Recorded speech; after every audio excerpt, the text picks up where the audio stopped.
준비한 자료를 중심으로 말씀을 드리겠습니다.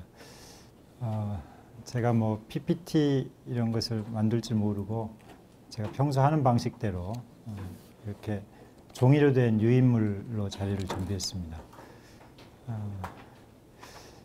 이게 어학 쪽이 좀 전문 용어가 많은 편이어서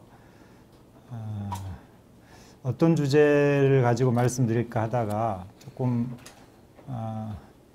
시간에 관련돼서 말씀드리는 게 어떨까 해서 이런 주제를 잡아봤습니다. 우선 이제 한국어에서 시간을 어떻게 표시하느냐라고 누가 물을 때 한국어 자료를 머릿속으로 쭉 생각해 보실 수 있을 것 같아요. 그러면 가장 쉽게 떠올리는 게 한국어는 엇을 통해서 과거를 표시한다. 철수가 책을 읽었다. 그럼 엇을 통해서 과거를 표시한다. 이렇게 생각할 수 있겠습니다. 그리고 이제 철수가 책을 읽는다. 그러면 는을 통해서 현재를 표시하는구나. 이렇게 쉽게 생각해 볼 수 있겠습니다. 그런데 이제 당장 이런 생각을 가지고 다른 자료를 보면 철수가 읽은 책, 철수가 읽는 책 이렇게 관형사절을 들여다보면 철수가 읽은 책, 과거를 표시할 때도 엇이 없네. 이런 자료를 쉽게 만날 수가 있습니다. 두 번째로 관형사절이 아니더라도 철수가 책을 읽었어. 이건 과거죠. 근데 철수가 책을 읽어. 이거 현재거든요. 앞에서 철수가 책을 읽는다 해서 는을 통해서 현재를 표시할 것이다 생각을 했는데 철수가 책을 읽어는 는이 없어요. 이래도 역시 현재를 표시합니다. 아주 쉬운 자료를 가지고 우리가 살펴봤는데 이런 어떤 쉬운 자료를 갖고 출발할 때 먼저 이제 세 가지 자료가 있는데 세 가지 자료를 좀 분류해 볼 필요가 있겠습니다. 어떤 생각을 가지고 분류를 하냐면 문장 속에 안겨있는 형식일수록 보수적일 것이다. 그리고 새로 생긴 어미일수록 개신적인 환경을 제공할 것이다. 이렇게 해서 자료를 먼저 분류를 해보겠습니다. 그러니까 가장 보수적인 환경인 철수가 읽은 책, 철수가 읽는 책부터 한번 자료를 살펴보도록 하겠습니다. 우선 이제 간 하면 이제 과거를 해석되죠. 가는 하면 현재를 해석되고요. 막은 하면 과거를 해석되고 막는 하면 현재를 해석되죠. 자, 이 둘을 놓고 볼 때 간, 막은이 과거를 해석이 돼요. 간, 막은에서 과거를 표시하는 역할은 무엇인가?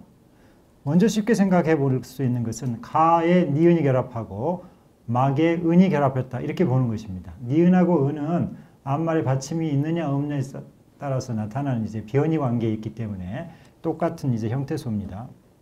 그러면 간, 막은이 과거인데 이것을 가, 니은, 막, 은으로 분석을 하면 니은과 은이 과거를 표시한다라는 결론에 이르게 됩니다. 그러면 니은과 은이 과거를 표시한다라고 가정을 하면 어떤 문제가 생기냐면 이 니은과 은은 느 뒤에도 나타나거든요. 가는 할 때도 가, 느, 니은 똑같이 나타나거든요. 그러니까 이 니은과 은을 과거를 표시한다고 했을 때는 느가 현재를 표시하는 의미와 충돌이 돼요. 또 느 뒤에서는 과거를 표시하지 않고 느가 없으면 과거를 표시한다. 이렇게 보면 똑같은 형식이 환경에 따라서 기능이 달라진다. 이런 어떤 난관에 부딪히게 되는 거죠. 그래서 남은 가능성은 느하고 대립하는 뭔가의 영 표현이 있을 수 있다. 그래서 가는은 가와 니은으로 분석이 되어 있지만 가는 가와 니은 사이에 느와 대립하는 뭔가 영 표현이 있을 수 있다. 이런 남은 가능성이 상정이 될 수 있겠습니다. 두 번째로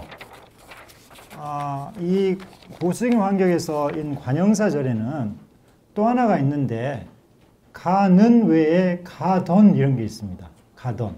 그러면 이제 가는과 가던을 비교하면 느하고 더가 분석이 됩니다. 느하고 더가 뭔가 대립을 하는구나 이런 생각을 하게 되는데 이때 더는 먹은 밥, 먹던 밥 하면 먹은 밥은 뭔가 밥을 다 먹었다는 느낌이 들고 먹던 밥은 먹는 행위가 뭔가 중단됐다 이런 느낌이 드니까 더는 과거의 뜻을 지니고 있긴 하는데 어떤 사건이 완결되지 못했다는 것을 의미하는구나 이렇게 생각해 볼 수 있겠습니다. 그래서 더는 상황이 과거에 발생했음을 표시하되 그것이 미완결임을 함께 표시한다. 그렇다면 더하고 대립하는 느 역시 단순히 현재만을 표시하지 않을 수도 있겠구나. 이런 가정을 해볼 수 있겠습니다. 자, 이렇게 보수적인 환경의 자료를 살짝 살펴봤어요. 그러면 좀 개신적인 환경이라고 하는 일반적인 어떤 서술 구성을 살펴보겠습니다. 자, 간다. 그럼 현재죠. 그러면 가, 니은다 이렇게 분석을 해보고요. 갔다 그러면 과거죠. 그러면 가, 왔다. 니은이 현재, 아시 과거. 이런 방식으로 분석해보면 막는다, 막았다, 가는구나, 갔구나, 막느냐, 막았느냐 이렇게 현재형과 과거형을 분석을 해볼 수 있겠습니다. 자, 이를 통해서 보면 과거는 엇을 통해 현재는 뭐 느나 뭐 니은이나 는 이런 걸 통해서 표시한다. 그런데 엇은 똑같은 형식인데 현재를 표시하는 형식은 간다 했을 때는 니은이 쓰였고요. 막는다 할 때는 는이 쓰였고요. 막느냐 할 때는 느가 쓰였어요. 왜 이렇게 형식이 다양한가 이거 먼저 살펴보도록 하겠습니다. 자, 평서형음이 다 앞에서는 니은이나 는으로 나타나죠. 앞말에 받침이 없으면 니은, 앞말에 받침이 있으면 는 이렇게 나타나고요. 그런데 감탄문음이 구나 앞에서는 앞말에 받침이 있든 없든 는 하나로 통일되어 있어요. 가 뒤에도 는, 막 뒤에도 는 이렇게 되는 겁니다. 막는구나 가는구나 똑같죠. 의문형음이 냐 앞에서는 느로 나타나요. 막느냐, 가느냐. 앞말에 받침이 있든 없든 상관없이 느로 나타나죠. 왜 이런 일이 생겼는지를 역사적으로 검토해 보면 중세 한국어에서는 현재를 표시하는 형식이 나였습니다. 아래야 나. 그래서 가나다, 막나다, 가나거나, 막나거나, 가나녀, 막나녀. 앞말이 받침이 있느냐 없느냐 두 가지를 함께 제시한 것입니다. 그런데 이제 아래아라는 것이 음소로서, 음운으로서의 자격을 상실하게 됩니다. 이것을 이제 비음운화 이렇게 부를 수 있는데 이 비음운화 결과 아래아가 제 모습을 유지할 수 없어요. 탈락이 되거나 비슷한 다른 음운으로 바뀌어야 되는 운명에 처하게 되는데 먼저 이렇게 인용문 환경에서 가나다 하다 이렇게 인용문 환경에서 개음절 어간 앞말이 받침이 없었던 가나다부터 아래아가 탈락이 돼서 간다형으로 바뀌게 됩니다. 그러면 질문이 왜 먹나다는 탈락이 될 수 없느냐? 먹나다에서는 아래아가 탈락이 되면은 니은다가 돼서 모음과 모음 사이에 자음이 3개 오기 때문에 한국어의 음절 구조 제약상 허용될 수가 없습니다.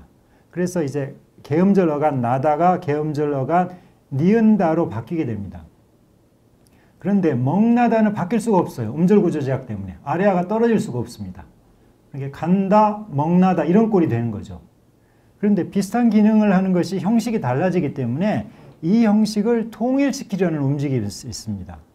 일종의 이게 유추적 평준화라고 할 수 있는데 그래서 간다형에 맞춰서 먹나다도 니은을 첨가하는 먹난다 형식으로 바뀌게 됩니다. 그래서 간다, 먹난다가 되는 거죠. 이렇게 평서형음이 다 앞에서는 니은다나 는다형이 이렇게 확립이 되고요. 그런데 평서문의 일종인 감탄문에서도 뒤늦게 확산이 됩니다. 왜냐하면 빈도가 다가 훨씬 높기 때문에 다에서 먼저 변화가 되고 그것이 감탄문으로 확산이 되거든요. 그래서 이게 감탄문에서는 앞말에 받침이 있든 없든 간에 가나거나 먹나거나가 가난거나 먹난거나로 변하게 돼서 감탄문 어미 앞에서는 다 넣는 꼴로 바뀌게 됩니다. 자, 여기서 질문이 평서문하고 감탄문은 문장의 유형이 다르지 않느냐 이런 질문을 할 수가 있는데요.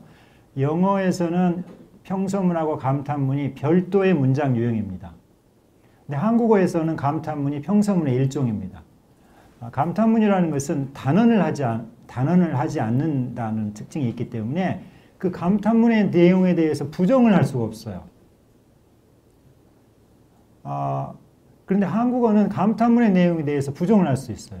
예를 들어서 너 불만이 많구나. 그러면 아니요, 불만이 없는데요. 이렇게 말할 수 있습니다. 불만이 많다를 일종의 단언처럼 보기 때문에 아니요, 이렇게 말할 수 있는 거죠. 그래서 한국어는 감탄문이 평서문의 일종입니다. 아무튼 그래서 이게 감탄문에도 확산이 되는 거고요. 그런데 의문문 같은 경우는 다른 문장 유형이기 때문에 기존의 나 형식을 그대로 유지하고 모음만 으로 바뀌게 됩니다. 그래서 가느냐 먹느냐 형이 유지하게 됩니다. 자, 과거의 엇도 이 형태가 존재합니다. 자, 이제 막느냐는 막느냐라는 걸 알겠는데 막았느냐는 막과 냐를 분석하다 보면 안느가 생기죠. 안느. 그런데 안느를 과거를 나타내는 at과 느로 분석하고 싶잖아요. 그런데 이게 오 나에서 보면 자가 않느냐도 나타나잖아요. 이 안느는 형용사 뒤에도 그대로 나타납니다. 그래서 이것을 at과 느로 분석하면 느가 형용사에도 나타난다라는 진술을 하게 돼요. 근데 작는다, 예쁜다 이게 나타날 수가 없잖아요. 그래서 이걸 at과 느로 분석하기가 힘듭니다. 그럼 일단 안느라는 형식으로 일단은 분석해 볼 수가 있겠어요. 그런데 이 언느라는 것이 안느나 언느는 똑같습니다. 어떻게 생성이 되었느냐를 보면 자, 중세 한국어에서 존재를 나타내는 동사는 있다와 이시다입니다. 있다는 뒤에 자음으로 시작하는 어미가 오면 있다. 뒤에 모음으로 시작하는 어미가 오면 이시다 이렇게 되어 있는데 이게 평서문 어미 다와 결합하면 있나다 형식은 나타나지 않고 있다 형식으로만 나타납니다. 이게 있다가 형용사처럼 나타난 거죠. 나가 결합하지 않고. 그런데 의문문 어미 여 앞에서는 여는 이제 야로 바뀌었는데 이시녀 형식은 나타나지 않고 있나녀 형식으로만 나타나요. 의문형 어미 앞에서는 항상 이시 나를 달고 나타나고 평서문 어미 앞에서는 이시 없는 형태로 나타나요. 아마 왜 이렇게 되는지는 평서문과 달리 의문문은 조금 상황이 불확실한 내용을 담고 있다는 거. 의문문 어미 여에는 기본적으로 동명사 어미 니은이 들어있어요. 니은이라는 동명사 어미 뒤에 의문 첨사 여가 결합해서 여라는 의문형 어미가 됐기 때문에 동명사 어미가 들어갔다는 것도 한 가지 요인이 되겠습니다. 그런데 어시라는 어떤 과학을 나타내는 표지는 어잇 구성에서 발달한 겁니다. 어잇. 평서문과 달리 의문문형에서는 이시 항상 나를 달고 있기 때문에 어잇나 구성이 발달해서 형성됐기 때문에 어잇나가 언느로 발달하게 된 것입니다. 그래서 냐 앞에는 어의 이 형태로 언느가 생겨나게 된 것이죠. 자, 막았느냐 막느냐 이런 형태 보면 막았느냐에서 과거를 나타내는 것은 안느라는 형식이 과거를 나타내고요. 막느냐에서 현재를 나타내는 것은 느라는 형식이 현재를 나타내게 됩니다. 그런데 요즘에는 막았느냐 막느냐라는 말을 쓰지는 않죠. 거의 뭐 이렇게 쓰면 굉장히 뭐 할아버지가 손자에게나 쓸 법한 말이지 일상 대화에서는 쓰기 어렵잖아요. 많이 쓰이는 형식은 막았냐 막냐 또는 야를 니로 쓰는 막았니 막니 이런 정도가 되겠죠. 왜 이런 현상이 나타나냐? 앞에서는 언느가 과거를 나타내고 느가 현재를 나타냈는데 막았냐 막나에서는 아시 과거를 나타내고 아시 빠진 제로가 현재를 나타내는 이런 대립으로 변화를 했거든요. 사용 빈도가 높은 종결형에서 과거가 언느로 표시되는 현상은 안정적이지 못합니다. 이런 까닭에 야 앞에서 언느 느의 대립이 엇과 엇이 빠진, 엇은 과거, 엇이 빠지면 비과거가 되겠죠. 이런 형식으로 대립으로 변화한 것입니다. 그래서 막았느냐에서 막았냐 되는 것은 야 앞에서 뭐 느가 탈락하는 의문론적 현상이 아니라 구형과 신형의 대립이다. 구형에서 신형으로 바뀌는 현상이다. 이렇게 볼 수 있겠습니다. 자, 앞에서 이렇게 보수인 환경과 개신적인 환경을 살펴봤죠. 관형 구성과 서술 구성을 살펴봤는데 그 대립 관계는 좀 달랐습니다. 그렇지만 관형 구성은 예컨대 느는 영형식이나 더와 대립하고 서술 구성의 느는 엇 또는 엇의 이 형태 언느와 대립했죠.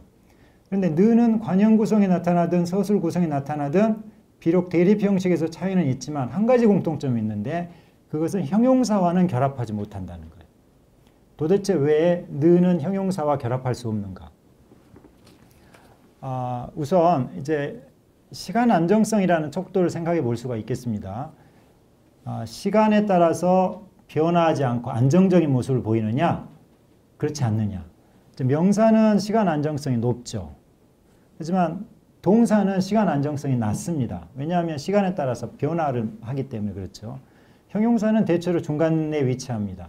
그래서 언어에 따라서 형용사의 위치는 정 가운데 있을 수도 있지만 명사 쪽에 가깝게 위치할 수도 있고 동사 쪽에 가깝게 위치할 수도 있죠.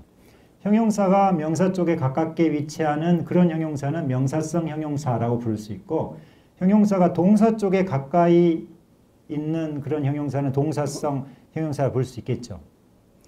영어의 형용사는 명사성 형용사고 한국의 형용사는 동사성 형용사죠. 일본어는 형용사가 두 종류가 다 있습니다. 명사성 형용사도 있고 동사성 형용사도 있죠. 그래서 이제 동사성 형용사는 동사의 한 부류인 상태 동사와 비교되게 합니다. 그러니까 특히 영어를 하시는 분들은 한국의 형용사를 독자적으로 뭐 adjective 이렇게 부르기보다 그냥 state verb 이런 식으로 부르려는 사람들조차 있어요. 근데 그건 물론 당연히 잘못된 시각이 되겠습니다. 그렇지만 상태 동사와 형용사가 비슷한 면이 있습니다. 이 둘을 중심으로 형용사가 어떤 특징이 있는지 살펴보도록 하겠습니다. 상태 동사와 형용사는 어떤 공통점이 있냐면은 모두 순간에 이르기까지 균질성을 보인다는 특징이 있어요. 일반적으로 이제 활동을 나타낸다, 액티비티 활동을 나타낸다 그러면 달리다 그래요. 달리다는 균질성이 있죠. 여기서 여기까지 달리다, 이것도 달리다, 이것도 달리다, 달리다. 달리다가 균질성이 있는데 순간 아주 작은 순간을 쪼개 0.001초로 쪼개봐요. 그러면 오른쪽 다리를 살짝 들락말락하고 있어요. 그걸 달리다라고 할 수는 없잖아요.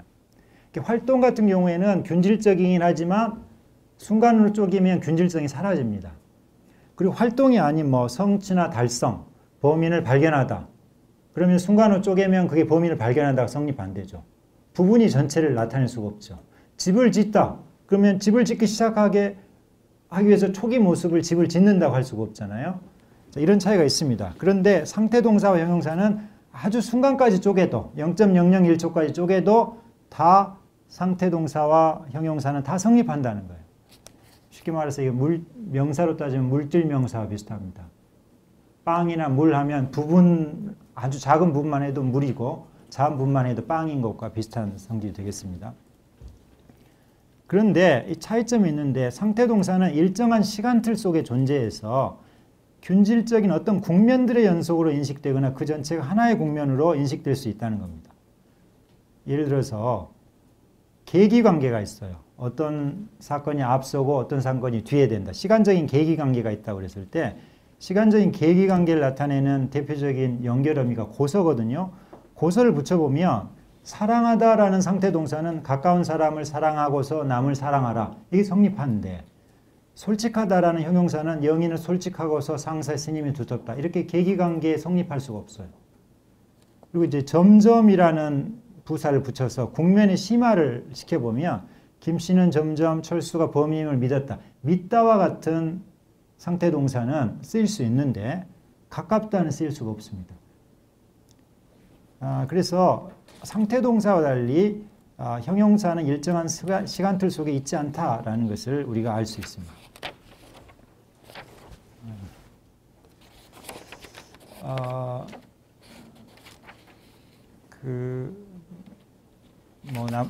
일단은 시간이 어떻게 될지 모르니까 좀 넘어가 보도록 하겠습니다. 그래서 이제 형용사는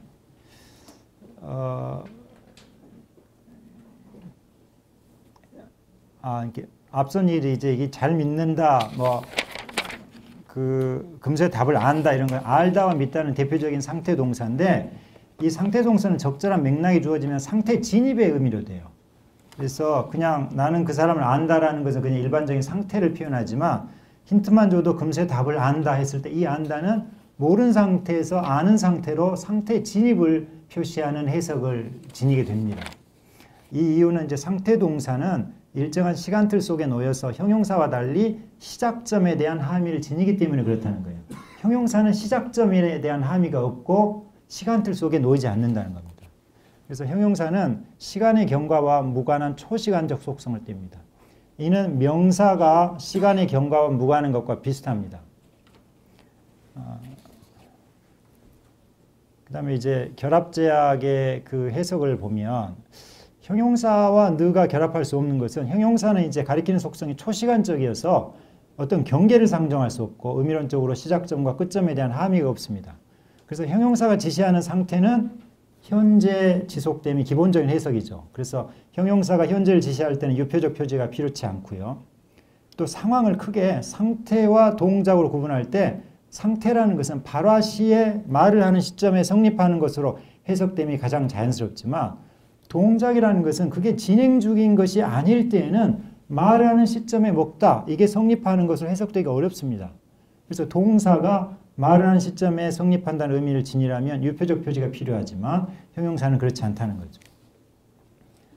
자, 이제 그 두 번째로는 이제 그 앞서 보수형 환경에서 읽은하고 읽는에서 읽는은 과거를 나타내고 읽는은 현재를 나타낸다고 그랬을 때 그러면 제로와 느가 대립관계에 있다 이렇게 볼 수 있는데 그럼 과연 이 제로라는 것의 범주는 뭐냐? 영형식인 제로의 범주는 뭐냐?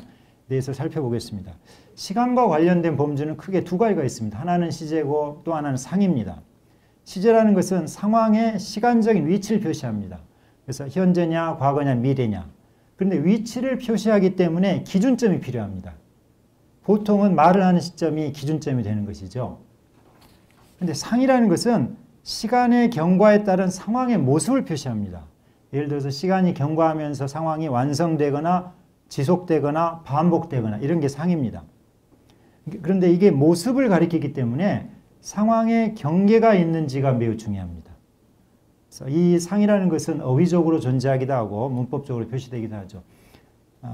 이제 이런 상에 대한 어떤 개념은 고대 이제 그리스 어학에서부터 출발했지만 이 상이라는 개념이 현대적으로 본격적으로 연구되기 시작한 것은 슬라브 어학에서 시작이 됩니다.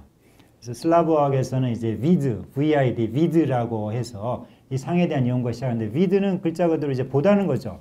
이제 인도 유럽어의 공통 어원을 보면 영어의 뭐 view나 vision과 비슷한 겁니다. 이것이 이제 그 18, 19세기경에 어디에 들어오냐면 이제 유럽에 들어옵니다. 그래서 이제 프랑스 어학에서는 아스페라고 해서 이 vid를 번역 차용을 해요. vid라는 말을 프랑스어로 번역 차용을 해서 아스페 이렇게 번역 차용하고 이게 한 1853년경에 영어학으로 들어옵니다. 이게 영어학에서도 에스펙트라는 것은 굉장히 뒤늦게 들어오는 용어가 되겠습니다. 그래서 이제 에스펙트는 글자 그대로 아시겠지만 A라는 접두사하고 스펙트로 분석이 되잖아요. 스펙트가 보는 거니까 인스펙트, 프로스펙트. 그래서 이제 vid를 번역 차용을 그 글자 그대로 번역한 용어가 되겠습니다. 아무튼 이제 보이는 면이에요. 상황에 보이는 그런 면이 되겠습니다. 그래서 이 문법 범주로서 상이라는 것은 문법적 표지로 표시되는 어떤 상이 될 텐데 기준이 두 가지입니다. 첫 번째는 상황의 국면이 전개되는 양상이 어떠하냐. 그래서 완성된 것을 표시하는 것과 완성되지 않은 것을 표시하는 것. 이렇게 구분하려는 학자들이 있고요. 이게 조금 더 전통적인 어떤 분류 방식이고요. 상황을 바라보는 관점이 어떠하냐. 상황을 어떤 시점에 존재하지 않는 분석되지 않는 전체, 한 덩어리 전체로 보는 방식이 있고 일정한 시간 폭속에 걸쳐 존재하는 내적으로 구조화된 것으로 보는 방식이 있어요. 쉽게 말해서 어떤 건물을 본다 그러면 맨 위에서 드론을 띄워놓고 드론이 이 건물 전체를 바라보는 거죠. 또 하나는 건물에 가까이에서 건물의 일부를 보는 거예요. 이렇게 그러면 이제 건물 전체를 볼 수는 없고 눈앞에 있는 부분만 보게 되는 거죠. 물론 이제 이런 식의 두 번째 기준이 이제 버너드 콤니라는 학자가 아주 젊었을 때 슬라브어에 능통한 버너드 콤니가 제시한 거지만 근데 이제 독일의 클라인이라는 이런 학자들은 이 개념이 비유적이다, 너무 메타포를 쓰고 있다. 그래서 비판하기도 하지만 여전히 많이 통용되는 기준이 되겠습니다. 이 두 가지 기준으로 상을 두 가지로 하면 하나가 완결상이라고 합니다. 퍼펙티브라고 그러고 하나는 미완결상, imperfective라고 그러는데 상황을 완성된 것이나 분석 불가능한 전체로 바라보는 것. 이것은 완결상이라고 그러고요. 상황을 시간적 경계가 있는 것으로 보는 방식이기 때문에 불연속적 사건의 연쇄를 서술할 때 주로 쓰이고 시간상으로는 대개 과거 상황을 표시하는 역할을 합니다. 이제 문학작품에서도 이런 완결상은 주된 사건이 진전되거나 전개할 때, 전경에 많이 사용이 되죠. 미완결상은 상황을 완성되지 않은 것이나 내적으로 구제된 것으로 바라보는 거기 때문에 뭐 먹다 그러면 먹고 시작하고 먹는 중간 먹는 끝 이 상황의 내부에서 그 내부 국면을 보는 거예요. 시작이나 중간이나 끝이나. 하지만 이제 먹다를 완결상을 보면 전체 먹기 시작한 것과 끝을 포함해서 이 전체를 한 덩어리로 보는 것이죠. 상황을 시간적 경과와 무관하게 이게 처음과 끝은 중요하지 않고요. 경계를 지닌 전체로 바라보지 않고 내부 구조를 보는 거죠. 전경보다 배경 표시에 적합하죠. 이제 소설이나 이런 데 보면 이런 미완결상이 배경, 이유, 심리 묘사 이런 데 많이 사용이 됩니다. 느와 대립하는 영형식의 성격은 그러면 뭐냐? 일근 하니까 과거를 나타내니까 뭔가 과거와 관련되는 범주인데 과거 시제냐 아니면 과거와 관련된 상이냐 두 가지 가능성이 있습니다. 그런데 이것은 완결상으로 볼 수 있다는 겁니다. 첫 번째 근거는 유형론적으로 볼 때 과거 시제가 영형식으로 나타나는 경우가 없어요. 영어에서 보면 과거는 ed, 유표적으로 나타나죠. 우리 현재 시제가 무표적이지. 과거 시제 영형식으로 나타나는 경우는 없지만 완결상은 영형식으로 나타나는 경우가 있다는 점이에요. 그래서 과거 시제 가능성이 좀 부인이 되고요. 그리고 이제 영형식이 과거 시제를 나타낸다면 형용사 뒤에 나타나는 영형식은 좀 설명하기 어렵다. 이런 이론적인 난점이 있습니다. 근데 이제 완결상이 형식이 표지가 없는 무표적인 완결상도 있고 한국어처럼 표지가 있는 유표적인 완결상도 있어요. 대표적으로 러시아어가 그렇죠. 그래서 한국어의 완결상은 무표적이기 때문에 전형적인 의미가 따로 있다기보다 미완결상 요소, 대립하는 느더와 같은 미완결상 요소와의 대립을 통해서 그 의미가 소극적으로 규정된다. 이렇게 볼 수 있겠습니다. 그러면 앞에서 이제 개신적인 환경으로 넘어와서 먹었다, 먹는다 해서 어시 어떻게 등장했느냐. 보수적인 환경에서는 어시 없었는데 그걸 살펴보겠습니다. 자, 읽는다, 읽었다 해서 어순 기능은 도대체 뭐냐 이거예요. 과거일 것 같긴 한데 어시 어떻게 생겼느냐. 원래는 익 제로다 이렇게 쓰였는데 보수적인 환경에서 보면 익 제로 이렇게 쓰였는데 왜 이것이 익 없다로 바뀐 이유는 뭐냐. 어순 어떻게 등장하였느냐 이걸 말씀드리겠습니다. 자, 서술 구성에서의 과거 표시를 보면 자, 완결상 제로는 가령 읽다와 같이 쓰이는 것은 일기를 쓸 때 신문 제호와 같은 특수한 문체를 제외하면 서술 구성에서 사라졌어요. 신문을 보면 예를 들어서 4.11 총선 현장을 가다 아직도 쓰이고 있죠. 4.11 총선 현장을 갔다는 뜻 아닙니까? 허영호 에베레스트 정상에 오르다 쓰죠. 이것이 중세 한국어의 모습이었습니다. 어시 없을 당시에 과거를 어떻게 표시했느냐? 에베레스트 정상에 오르다 이렇게 표시했던 거죠. 제로 형식으로. 그런데 이게 올랐다로 바뀐 거죠. 그런데 관형 구성에서는 이 모습이 서술 구성에서는 이렇게 신문의 어떤 제호 정도에나 남아있는 것이 관형 구성에서는 여전히 완결상 제로가 동사 뒤에서 과거 표시 기능을 하고 있습니다. 그렇지만 서술 구성에서는 어시 새로운 과거 표시 역할을 하게 되는 거죠. 왜 이런 일이 발생했느냐는 겁니다. 이게 이제 똑같은 과거 표시 영역에서 관형 구성은 제로, 서술 구성은 이렇게 나타나는 현상을 문법화에서는 소위 이제 다층화, 레이어링이라고 하는데 그렇습니다. 왜 어시 등장했느냐 보면 미완결상은 이제 느와 더가 있잖아요. 느와 더를 통해서 현재와 과거를 표시합니다. 여기에 대해서는 더 자세히 설명을 드리겠습니다. 그런데 동사의 완결상은 과거를 표시할 뿐 현재를 표시하기 어려워요. 그래서 현재 완결상이라는 것이 공백입니다. 그래서 이 완결상은 왜 현재를 표시하기 어렵냐. 완결상이라는 것은 상황을 시간적인 어떤 경계가 있는 것으로 보기 때문에 밥을 먹다. 그러면 먹기 시작한 것과 먹기 끝난 것 이게 전체를 보기 때문에 발화 순간에 제시되는 상황이 동시에 이게 발화 순간에 제시되는 상황이 이렇게 경계가 다 있는 것이 될 수 없어요. 그게 중간만을 볼 수는 있지만 먹다가 이미 끝나버리면 이미 과거죠. 먹다가 이게 전체를 보게 되면 이미 끝나버린 거죠. 먹다가. 그래서 이게 완결상이 현재로는 쓰일 수가 없습니다. 이런 어떤 공백이 있는 거죠. 그래서 잇몸이 등장하게 됩니다. 완결상 현재라는 이는 없지만 결과 상태가 잇몸 역할은 할 수가 있습니다. 동사인 경우라도 동사 행위가 완결되고 그 결과로 나타나는 현재 상태는 현재 완결상의 의미를 표현할 수 있습니다. 예를 들어서 죽어 있다 그러면 이게 완결돼 있죠. 완결돼 있지만 그 결과는 현재잖아요. 죽어 있는 거. 이런 식의 결과 상태는 현재 완결상의 공백을 메우는데 아주 적합한 구성이 되겠습니다. 그래서 체계상의 공백인 완결 현재를 표시하기 위해서 어의 구성이 나타나는 결과 상태, 이제 이 리절터티브라고 그러는데 이 결과 상태의 의미가 활성화됩니다. 그래서 어의 구성은 맨 처음에는 끝점이 있다는 것은 집을 짓다, 빵을 굽다도 끝점이 있고 의자에 앉자도 끝점이 있죠. 섰다가 의자에 딱 앉으면 행위가 끝나버리잖아요. 근데 달리다라는 것은 끝점이 없어요. 달리다 하면 계속 달리는 거지 뭐. 끝점이 없잖아요. 그러니까 먼저 이제 끝점이 있는 상황이어야 결과가 보이죠. 딱 앉다 그러면 앉아있다 그러면 결과가 보이지 않습니까? 그래서 처음에는 끝점이 있는 상황을 표시하는 종결 동사부터 이걸 텔릭버브라고 그러는데 활성화되기 시작해서 점점점 적용 환경을 확대해 갑니다. 그래서 어의 구성이 문법화를 시작되는데 이 결과 상태를 표시하던 어의 구성은 완료의 의미를 발달하게 됩니다. 완료라는 것은 과거 사건인데 현재와 관련성이 있다. 이걸 표시하는 게 이제 완료의 정의가 되겠죠.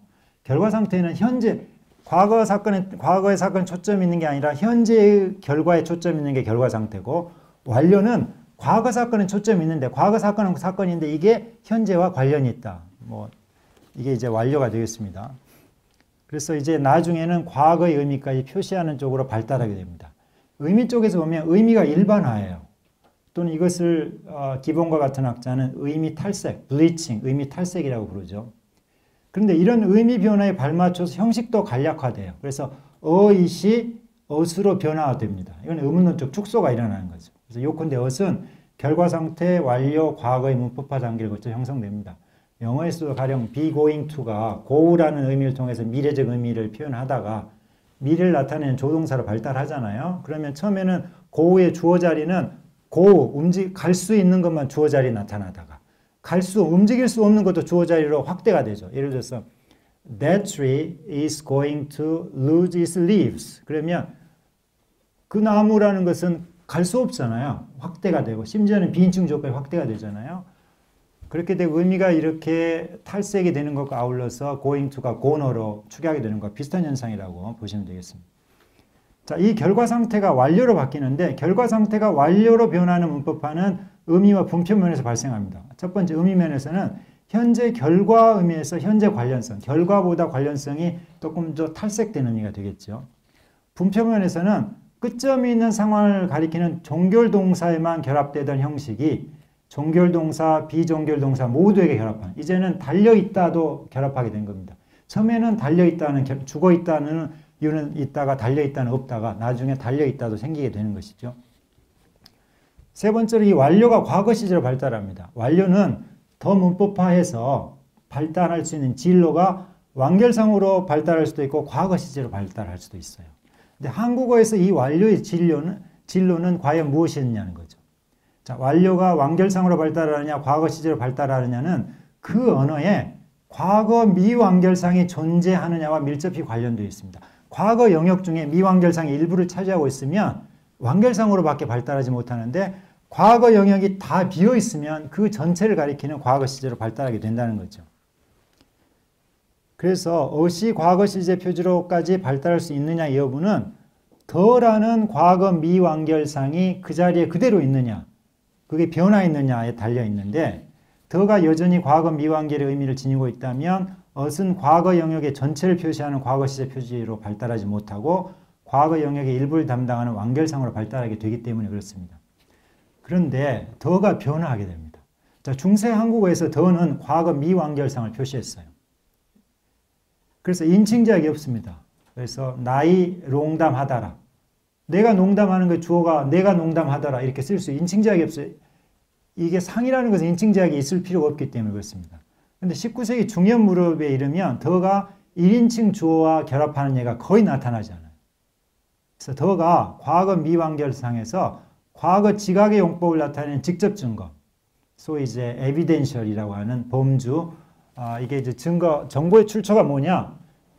자기가 직접 보고 듣고 하는 직접 증거를 바탕으로 어떤 정보를 알게 됐느냐? 전이 들었거나 추론을 통해서 정보를 얻게 되었느냐? 간접 증거 두 가지가 있는데 직접 증거를 나타내는 표지로 변화하게 됩니다. 이에 따라서 어시 과거 시제로 문법화하는 것을 가로막는 장애물이 사라지게 됩니다. 자, 어휘시 활성화돼서 결과 상태에서 완료를 통해서 과거로 발달하게 됐는데 그러면 현대 한국어에는 어휘시는 없느냐? 현대 한국어도 어휘시 있죠. 이건 어떻게 생겨낸다는 거죠? 결과 상태 용법이 쭉 활성화돼서 과거까지 발달하다가 과거 어시 생겨나고 나서 이것이 다시 축소가 됩니다. 이제 어세 문법화가 완성된 현대 국어에서는 다시 결과 상태 용법이 축소가 되는데 세 가지 방향으로 축소가 됩니다. 첫째로 기저 타동사의 목적어와 관련된 피결과상. 피라는 것은 타동사라는 것은 트랜스티비트라는 것은 이행한다는 거죠. A로부터 B로 행위가 옮아가는 거죠. 트랜스티브. 그래서 이걸 번역을 우리가 타동사라고 하는 건데 이게 가장 행위를 하는 게 에이전트 같은 것을 이제 타동사의 주어 같은 걸 A라고 그러고 타동사의 목적어 자리를 페이션트라고 해서 P라고 흔히 그럽니다. 콤니는 AP라고 하지만 이제 딕슨과 같은 학자는 AO를 쓰는 것 마찬가지입니다. 이 피결과상은 피동형 어휘 구성으로 돼요. 가령 모자가 걸려있다. 모자를 걸다거든요. 모자가 걸려있다. 이렇게 나타나고요.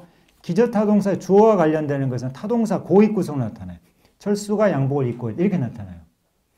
왜 그러냐면 철수는 양복을 입고 있지만 행위주의긴 하지만 철수가 영향을 입고 있어요. 양복이 철수에게 있는 겁니다. 그리고 기조타동사의 주어와 관련된 S 결과상은 어휘 구성, 죽어 있다 이런 식으로 나타나죠. 자, 그래서 다시 보면 잔존 현상이 생겨나는데 이런 과령 결과 상태에서 완료 거쳐서 과거가 발생했다고 이렇게 보면 자, 현대 한국어에서 예를 들어서 못생겼다, 닮았다, 말랐다. 너 많이 여전히 말랐구나 이런 말을 쓰잖아요. 그럼 이 말랐다가 과거라고 생각이 드십니까? 과거라는 생각이 안 드시잖아요. 못생겼다는 당연히 그렇고요. 그래서 이것들이 이제 매우 얼마나 수식을 받아서 현재 상태를 기술하기도 하고요. 아직도 여전히 이렇게 수식을 받을 수 있잖아요. 그러니까 이것은 과거가 아닙니다. 이 용법은 과거의 결과 상태 용법이 잔존해 있는 겁니다. A에서 B로, B에서 C로 발달하지만 A, B 모습이 완전히 100% 사라지지 않고 일부 제한된 환경에 잔존되어 있는 겁니다. 두 번째로 봄이 왔다나 이런 류는 봄이 왔다는 봄이 온 건 과거는 과거지만 봄이 와서 그래서 이제 따뜻하고 이런 현재 관련성이 있잖아요. 그리고 누가 이제 상사가 다음 주까지 보고서를 작성하라고 그랬을 때 예, 알았습니다.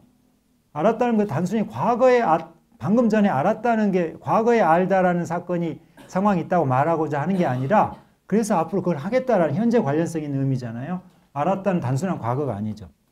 이런 것들은 과거 사건이 현재와의 관련성을 보이는 완료의 용법이 잔존한 현상이 되겠습니다. 그래서 이렇게 설명하다 보면 여러 가지 어세 현상을 함께 설명할 수 있다는 겁니다. 그런데 형용사라는 것은 형용사 이건 조금 생략을 하겠습니다. 시간 관계에서. 그 다음에 종결동사의 완료를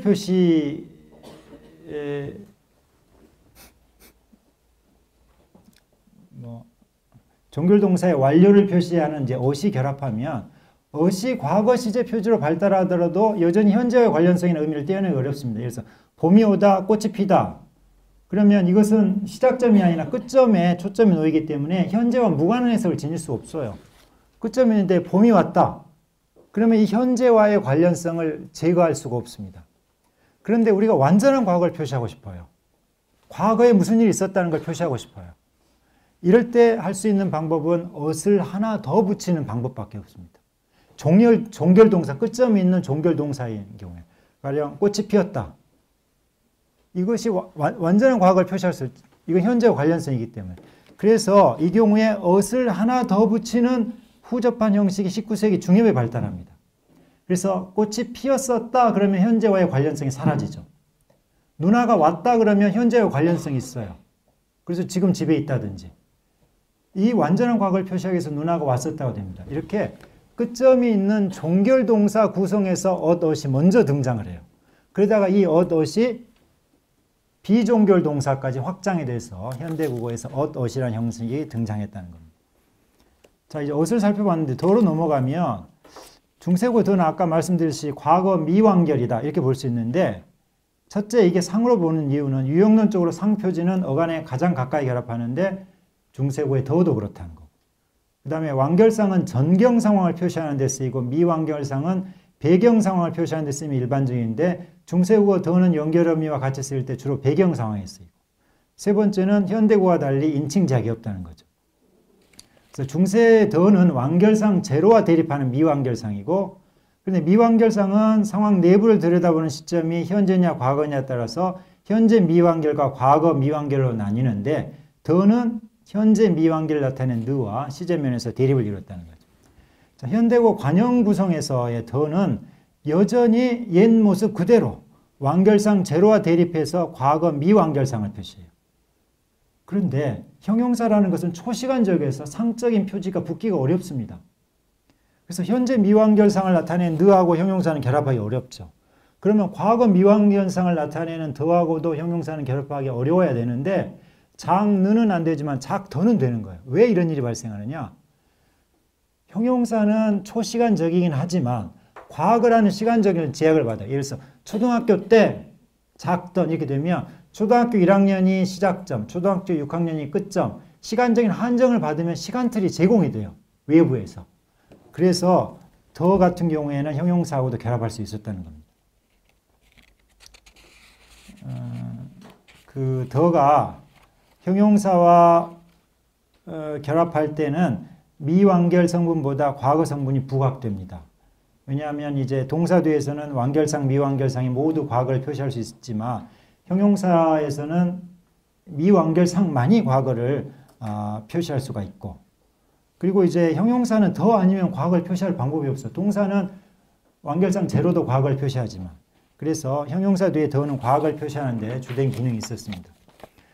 자, 엇이 서술 구성에서 엇이 발달하면서 서술 구성에서 제로가 먹다 이렇게 썼던 자리를 먹었다가 되잖아요. 엇을 밀어내서 이 제로는 영토의 절반을 잃어버립니다. 서술 구성에서 쫓겨나고 저 산 속에 있는 문장 속에 안겨 있는 관형 구성 속에서만 자기 역할을 하게 돼요. 작은 일근처럼 제로가.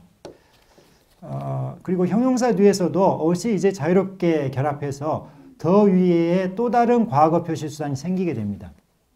그래서 이제 더의 문법적인 의미는 근대국어 말기부터 직접 증거를 표시하는, 어젯밤에 비가 오더라, 뭘 보고 내가 하는 거죠. 이런 식으로 이제 발달을 하게 되는 것입니다. 그 관형 구성에서 엇이 쓰이는 것이 있는데요. 예를 들어서 엇이, 그러니까 관형 구성은 침투하지 못했다고 그랬잖아요. 서술 구성에서는 영토를 뺏었는데, 제로를 몰아내고 더가 영토를 뺏었는데, 엇이 뺏었는데 관형 구성에서는 엇이 침투하지 못했다고 그러는데, 그 관형 구성에서도 일각이 무너집니다. 한기퉁이가 무너지는데 뭐 때문에 그러냐면 더 때문에 그래요. 더가 일종의 트로이 목마 같은 역할을 하는 거죠. 예를 들어서 서술 구성과 달리 관형 구성에서는 엇이 침투에 성공하지 못하여 여전히 완결상 제로가 과거 표시 기능을 합니다. 그런데 관형사형 던 앞에서는 엇이 쓸 수 있어요. 왜 이런 일이 발생하느냐는 거죠. 자, 먹던 그러면 먹는 행위가 중단됐다는 의미가 있잖아요. 읽던 하면 뭔가 중단됐다는. 그런데 이제 뭔가 완결된, 이렇게 중단된 게 아니라 완결된 과거를 표시하고 싶어요. 먹던. 그러면 기존에는 먹던에 완결된 과거를 표시하고 싶을 때는 완결상을 썼어요. 먹은. 읽던이 아니라 읽은. 이러면 완결된 과거를 표시해요. 이렇게 써도 되는데 이제는 엇이 발생했어요. 엇이 생겨났기 때문에 완결된 과거를 표시하는 또 다른 수단이 생겨난 거예요. 그래서 먹던을 먹은으로 바꾸지 않고 먹던에 엇을 첨가해서 먹었던 해도 완결된 과거가 돼요. 먹었던, 읽었던 하면 읽은 행위가 끝났다는 느낌이 되잖아요. 그래서 관형사절에 엇이 침투하는 어떤 통로 역할을 이 던이 하게 되는 겁니다. 그래서 이제 완결된 과거를 표시할 때는 읽은도 있지만 읽었던도 됐죠. 다만 두 개는 의미 차이가 있어가지고 읽은은 방금 읽은 책, 현재와의 전면을 허용하는 반면에 읽었던은 좀 더 강한 완결이어서 방금 읽었던 책은 사용하기가 좀 어렵다. 이런 의미 차이가 있는 것이죠. 근데 형용사 같은 경우에는 작던 하면 이제 완결되지 않았다 이런 의미가 없잖아요. 형용사는 어시 붙는 형식과 붙지 않은 형식은 의미 차이가 없어요. 작던하고 작았던. 제가 관찰해 보기에는 작았던이 조금 더 신형이고요. 젊은 사람일수록 작았던, 예뻤던을 많이 쓰고 나이 든 사람일수록 예쁘던을 더 많이 쓰고 이렇습니다. 이제 거의 끝나가는데 느는 중세한국어에서는 느의 기능이 분명했어요. 동사 뒤에서 느 아니면 과거를 표시할 방법이 없습니다. 그런데 이제 근대국어 들어와서 세 가지 변화가 생깁니다. 첫 번째, 어시 등장해서 동사 뒤에서 느와 대립항을 이루고 있던 완결상 제로를 밀어냈어요. 그러니까 이제 느는 자기하고 대립상인 제로가 사라지니까 새로운 대립상을 찾을 수밖에 없는 짝을 잃은 기러기 신세가 된 거죠. 그런데 또 다른 자기와 대립상인 더 역시 과거 미완결상을 나타내다가 직접 증거를 나타내는 표지로 집을 나가버린 거예요, 얘가. 하나는 쫓겨나고 하나는 집을 나가버렸어요. 그러니까 느는 서로 대립하고 있는 쌍이 다 사라지고 새로운 대립상이라고 어시 딱 등장한 거예요. 그럼 엇과 이제 재혼해서 다시 살 수밖에 없는 이런 상황인데, 그런데 엇하고 그러면 재혼해서 같이 살려고 하다 보니까 엇이 나쁜 놈이에요. 얘가 다른 여자를 다 알고 들어왔어요. 왜냐하면 엇이 필수적으로 이제 쓰이게 되는 거예요. 과거에서는 이제는 엇 아니면 과거를 표시할 수 있는 수단이 사라져 버렸어요. 엇이 독점 체제예요. 왜냐하면 완결상 제로가 쫓겨났기 때문에. 그래서 엇이 필수적으로 쓰이다 보면 엇이 빠진 제로형이 의미가 생기게 됩니다. 예를 들어서 영어에서도 수라는 것이 필수적이잖아요. books 그러면 필수적이잖아요. s가 빠지면 book 하면은 비복수구나. 그래서 book 하면 단수로 해석되는 거잖아요. 그래서 엇이 빠진 제로형이 비과거로 해석되게 되는 거죠. 느는 얘가 자기 대립상이 다 사라지고 엇하고 그래 그러면 너 엇 과거해 나 느 현재 할게라고 새로 살림을 차리려고 하는 순간 엇이 다른 사람을 데리고 나타나는 거예요. 엇의 부재형이 느하고 다시 경쟁하는 거예요. 엇의 부재형도 현재를 나타낼 수 있는 놈을 같이 데리고 오는 그런 상황이 된 것이죠. 그래서 이게 이 느는 굉장히 인생이 기구한 가장 그런 형식이 되겠습니다. 그래서 이제 19세기 들어서 반말체라는 게 새로 생겨나는데 이 반말체 자리에서는 새로운 영토잖아요. 그러면 이제 현재를 나타내는 게 느도 나타낼 수 있고 엇의 부재형도 현재를 나타낼 수 있는데 둘 중에 무엇이 이 영역을 차지하느냐? 엇의 부재형이 이 자리를 차지하게 됩니다. 그래서 예를 들어서 어제도 피자를 먹었다처럼 다류 앞에서는 먹었다, 지금도 피자를 먹는다처럼 엇이 과거, 느니 현재 이렇게 표시하지만 새로 생긴 어미 앞에서는 어제도 웃었어에서 엇이 쓰이고 현재는 지금도 웃어에서 제로가 현재를 나타내야 됩니다. 엇이 필수적으로 쓰이니까 엇이 빠지면 현재로 해석, 비과거로 해석되죠. 자, 이래서 느가 현재 시제로 바뀌어서 짝이 다 잃어버리고 엇이 과거니까 엇과 짝을 이루다 보니까 느가 현재 미완결 상에서 상표지에서 현재 시제 표지로 이제 발달을 했는데 그러면 느가 현재 시제 표지로 발달했으면 형용사와 결합제약도 사라져야 되지 않느냐 이런 질문을 할 수가 있겠죠. 그런데 이제 느가 상에서 시제로 바뀌었지만 분포는 예전 모습을 그대로 유지하고 있습니다. 예를 들어서 주격조사 깨서가 원래는 깨서는 뭐뭐으로부터 그런 어떤 의미를 나타내는 의미격 조사에서 문법격 조사로 바뀌었지만 깨서의 위치는 여전히 의미격 조사의 위치를 여전히 차지하고 있는 것과 비슷하다고 볼 수 있겠습니다. 자, 느가 현재 시제로 바뀌었는데 방언에서는 미미한 움직임이 생겨납니다. 예를 들어서 전남방언에서는 느가 탈락이 돼요. 마치 현재를 나타낼 때는 영형시제, 현재를 나타낼 때 영어처럼 무표지가 현재를 나타내는 그런 식으로 바뀌게 됩니다. 그래서 예를 들어서 밥을 잘 먹는다 이렇게 쓰잖아요. 근데 전남방언에서는 묵은다, 현대가 먹은다예요. 먹는다가 아니라 잘 먹는구나가 아니라 먹은구나예요. 또는 먹구나. 이렇게 빠지는 형식이 되고요. 또 한편에는 느가 현재 시제가 되니까 제주방언에서는 느가 형용사에도 결합하게 돼요. 느가. 그래서 예를 들어서 이 신발은 나한테 족은다. 족 뒤에 은은 니은이거든요. 여기서 느예요. 그래서 오히려 이제 현재 시제로 되니까 이 느는 형용사, 동사 할 것 없이 다 결합하는 이런 형식이 발생하게 됩니다.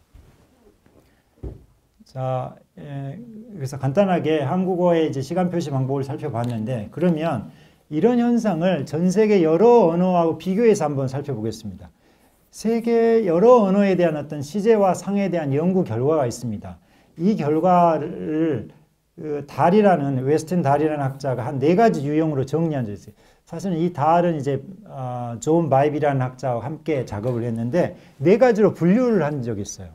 첫 번째 유형은 시제 표지가 없이 완결상과 미완결상만 있는 언어가 있어요. 그런 방식이 있고, 두 번째는 상표지는 없이 비과거와 과거만 있는 방식이 있고, 세 번째는 미완결상과 완결상으로 구분되고 미완결상이 다시 비과거와 과거로 구분되는 방식이 있고, 네 번째는 미완결상과 완결상으로 구분되고 미완결상과 완결상이 다시 비과거, 과거로. 네 번째 유형은 조금 드뭅니다.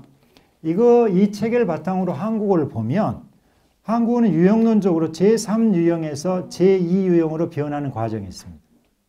그래서 서술 구성에서는 제2유형으로 변화가 일어났지만 관형 구성에서는 여전히 제3유형을 유지하고 있다. 이렇게 볼 수가 있겠습니다. 사실은 이게